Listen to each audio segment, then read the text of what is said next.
When we first began our research over the topic of the current unemployment situation of the United States, we were quite overwhelmed by the nature of its complexity. To get a better understanding of the reasons behind the 8.8% unemployment rate, we had to find the answers to two questions. Our first question was, what causes a high unemployment rate in a country that is wealthy and prosperous?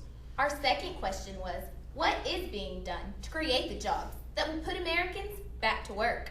To answer our first question of why we have such a high unemployment rate, we began to research. And though we could not find an agreeable explanation for the loss of the more than 8 million U.S. jobs, our research kept taking us back to November of 2007. It was during this time that our country began to experience a decline in the real estate market, which set off a devastating chain of events. By 2008, foreclosure filings surpassed 3 million. Banks and financials stopped lending money. Corporate America could not get the credit needed to continue or grow business, and the consumer stopped spending. Businesses began filing for bankruptcy, downsizing, or just going out of business. Unemployment surged from 5% in December 2007 to 7.4% in 2008 to its highest level of 10% in December 2009. Caught in the middle of these devastating events were millions of Americans, millions of whom lost their homes, lost their jobs, and lost their ability to spend. As a result of the crash of the housing market, people who wanted to sell their homes so they could relocate to different parts of the country to seek employment were unable to do so. The inability to move to find jobs has been symbolic of the high unemployment rate that remains stubbornly high. Another contributing factor to the high unemployment rate is the mismatch of skills. As stated in the article, The Jobs Crisis, a big part of the problem is the mismatch between the jobs that are available and the skills that people have. During the recent recession, companies slashed millions of middle-skilled, middle-wage jobs. This has created a surplus of individuals who are not qualified for highly skilled work and are unlikely to take low-skilled, low-paid work. Economists call this mismatch of skills structural unemployment, in contrast to the usual cyclical unemployment, which is accompanied by a downturn in the business cycle. An interesting fact that we learned is how the unemployment rate is determined. The current rate of 8.8% only reflects the number of people who are actively searching for work. It does not indicate the percentage of people who are underemployed.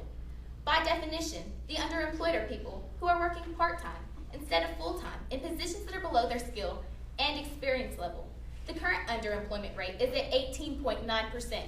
Included in this percentage are the 1.3 million discouraged workers. These are the people who have stopped searching for work altogether because they do not believe that jobs are available for them. In the stories we have read about these individuals, many are upset that they've had to take massive pay cuts or accept junior-level jobs. Unfortunately, the hiring of the underemployed has created a win-lose situation. The winners are companies that can now hire experienced workers at a low pay. The losers are recent college graduates and low-skilled workers who are being crowded out of the job market. To summarize the answer to our first question, the recession, the lack of mobility, the mismatch of skills, and the shortage of jobs are all factors contributing to the high rate of unemployment. When you add these costs to the concerns associated with the pending health care bill, businesses are reluctant to hire, leaving unemployed Americans caught in the middle of fear and policy. Now, we move on to our second question. What is being done to put Americans back to work? For the past 2 years, Congress and the Federal Reserve Bank have created and passed policies such as the stimulus package, the extension of unemployment benefits, and the extension of the Bush tax cuts. All of these policies were designed and created to help stimulate the economy and spur job growth. However, the long-term effect of these policies on the high unemployment rate is yet to be determined. In the meantime, there is evidence that the economy is improving and that jobs are becoming more available, especially in the transportation, retail, and information technology industries.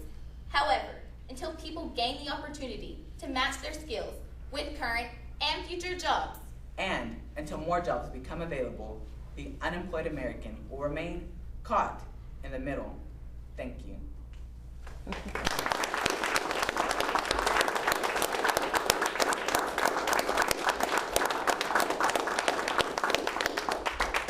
Kelly and Jason were our regional champions, our state champions, and they ended at second in the nation at Washington, D.C. at our national competition against a field of, how many were in there? Was it 29 teams from 20 different states.